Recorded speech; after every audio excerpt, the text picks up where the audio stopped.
Hey there, Matt here with etrailer. I just thought I'd take a quick little shower. It's been a long day here at etrailer. It's pretty hot out here, and that's what this is perfect for. This is going to be the WaterPORT Overlander portable shower. It's pretty nice, but before I get into all the details, let me dry off. Now, one of the really nice things about this specific one is going to be that it's portable. So if I move this hose right out of our way, you can see we have a handle here at the very top. That's going to be perfect if you need to lug it around. But me personally, I'm probably just going to keep it here mounted to the molly panel because I like having it in one spot. It's just a little bit more convenient. So if I got done with a hike, maybe I walk through some sand, I can easily get that off my shoes. Or if I get done on a bike ride, I just come back over here, got some mud on my tires, I can spray that off real quick.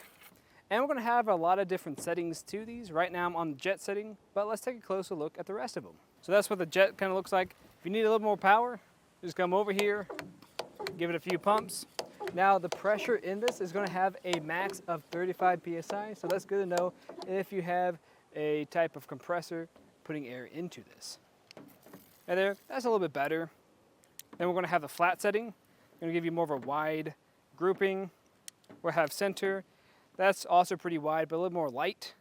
And then misting. Misting is going to be pretty nice if you just want to cool off and relax with your family. And then shower, of course, you saw that earlier. It's good for a shower.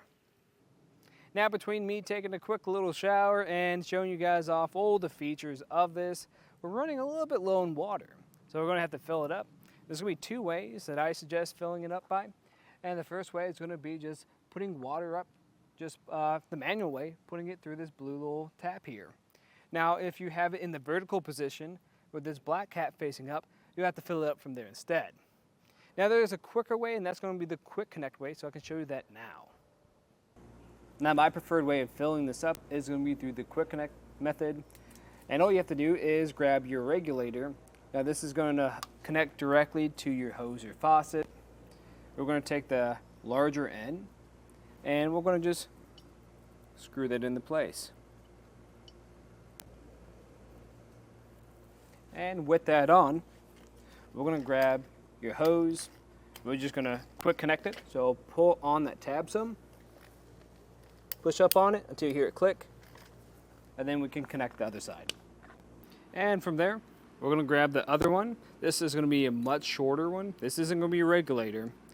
And with this, we're just going to find this port way over here and just thread it on. And we'll grab the other end of that hose, grab that quick connect, push it on there, hear it click. And from here, we're just going to turn off or turn those valves on by that little switch over here.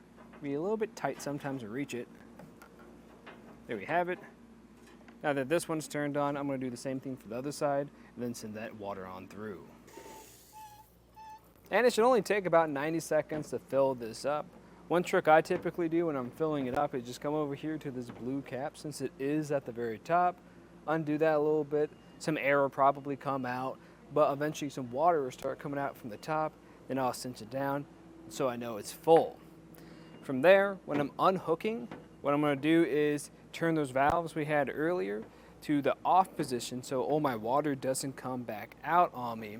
There's going to be a little bit that will come out. That's going to be the water just in this hose. But once both of those are in the off position, you can remove this with the quick connect. And finally, let's talk about the construction a little bit. And that's what I really like about it too, is just hitting that. This thing feels solid. It's not like your typical plastic casing that is very bendy or flexible. This, I can barely even move when I press down on it. And it is going to be black, so what that means is on those longer days when you've been out on your longer hikes outside, you're going to be pretty sweaty when you get back.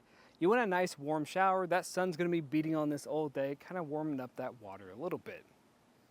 Now, in my opinion, I think I like this a lot. I mean, it looks nice, especially with how it sits on our molly paneling, and it's just easy to use. Now, of course, if you guys have any other questions, please let us know here at etrailer. But I think I'm going to take me another shower because it's getting a little bit toasty out here again, and I'm kind of sweaty.